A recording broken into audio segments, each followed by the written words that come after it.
नहीं है, मानव नहीं बन पाया है, तो उसकी मृत्यु भी बेहोशी में ही होती है। ध्यान रहे, जिसकी मृत्यु बेहोशी में होगी उसका जन्म भी बेहोशी में ही होगा, और जिसकी मृत्यु होश पूर्वक होती है, पूरे होशो हवास में होती है, जानबूझकर अपने शरीर को छोड़ता है, शिव की बताई हुई 112 विधियों में से किसी एक विधि में पारंगत होकर होश पूर्वक पूरे होशो हवास में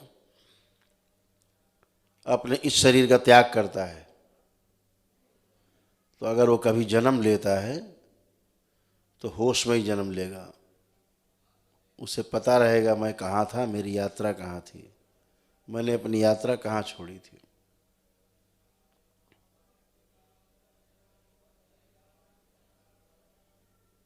इसीलिए आपने तमाम किस्से कहानी सुने होंगे महापुरुषों के,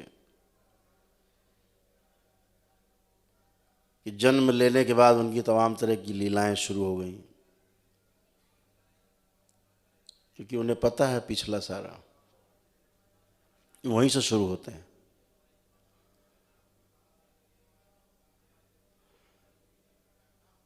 तो जिस लिए जन्म आपका हुआ आपको पता नहीं, क्योंकि बेहोशी में मृत्यु हुई और बेहोशी में जन्म लिया है। लेकिन ये सुअवसर है कि आप जब कभी भविष्य में अपने इस नश्वर शरीर का त्याग करें तो पूरे होश पूर्वक करें, ताकि जन्म लेने की बाध्यता न रहे।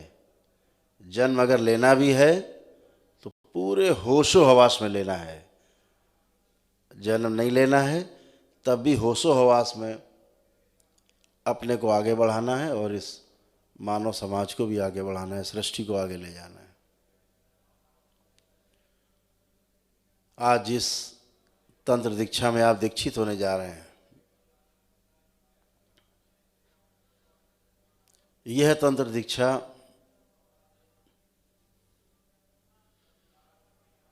कभी द्वापर में थी,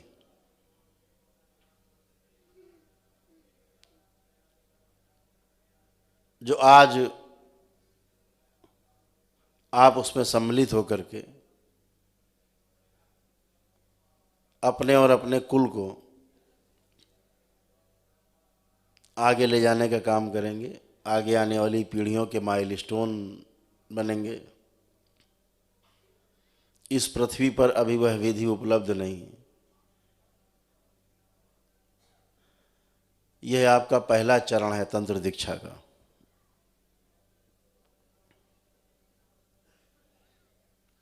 अभी 20 चरण इसके बाद बाकी है। कुल 21 चरण हैं।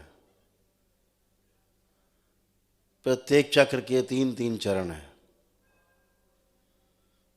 और आपके जो 7 चक्र हैं, मूलाधार, स्वादिष्ठान, मणिपूरक, अनाहत, विशुद्धि, आज्ञा और निर्वाण, ऐसे 21 सोपान हैं आपके, 21 चरण हैं आपके इस तंत्र के दीक्षा के। अभी आप पहली सीढ़ी पर कदम रखने जा रहे हैं। आपके तमाम गुरु भाई कुछ आपसे आगे निकल गए हैं दीक्षा लेके, और बहुत ही अच्छा कार्य कर रहे हैं।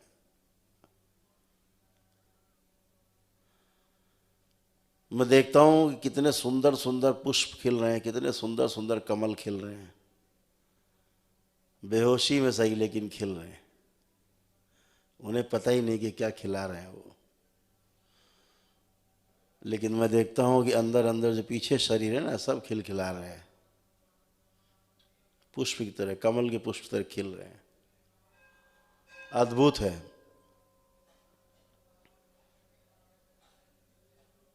बहुत से लोगों में ये हो सकता है कि अपने इस नश्वर शरीर को ठीक करने के लिए हम दीक्षा ले लें, लेकिन यह तो एक बाय प्रोडक्ट है। अगर पीछे के शरीर स्वस्थ है, प्रसन्न है, तो ये स्थूल शरीर तो स्वस्थ और प्रसन्न रहेगा ही रहेगा।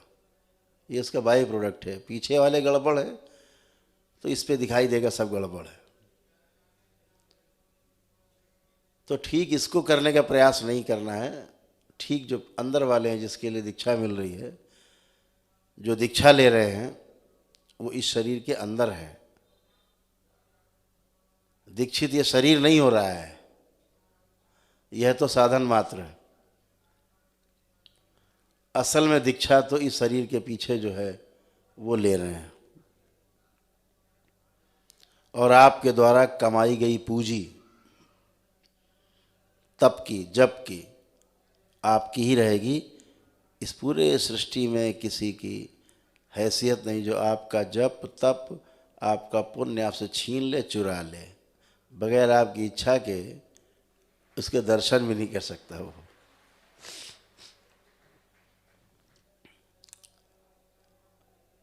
इतने जबरदस्त कवच से आप चारों ओर से आबद्ध हैं कि कुछ भी ऐसा नहीं जो आपकी आंखों के सामने से गुजर जाए, आपको पता न लगे।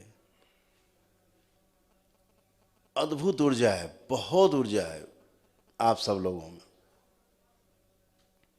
अभी जब आप तंत्र दीक्षा में दीक्षित होकर के आज के बाद से जब जप में जाएंगे, तब आपको उस ऊर्जा का एहसास होगा जो आप करना चाहते थे।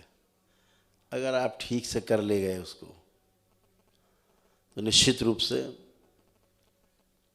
बहुत अद्भुत है। आपका जीवन तो धन्य होने वाला ही है। पूरा परिवार भी आपके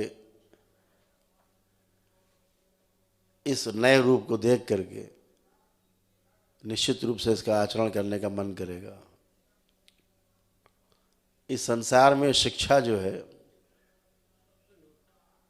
वह शब्दों से पूरी नहीं हो सकती।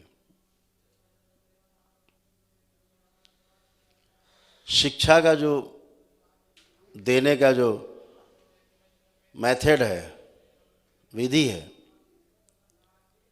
वह आचरण है। बिना दिए ही आचरण से शिक्षा हो जाती है। जैसे माता पिता में जो आचरण है, वो आचरण बच्चों में जाएंगे ही जाएंगे। उसके लिए बोलना नहीं पड़ेगा, वो जाएंगे।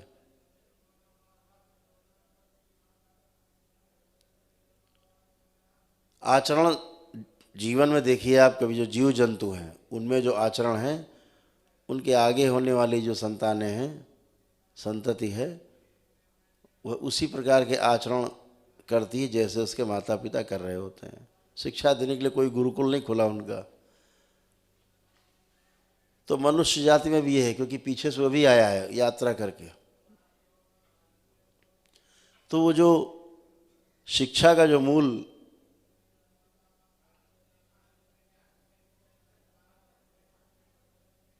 जो अस्त्र है, शिक्षा का जो मूल वो है आचरण।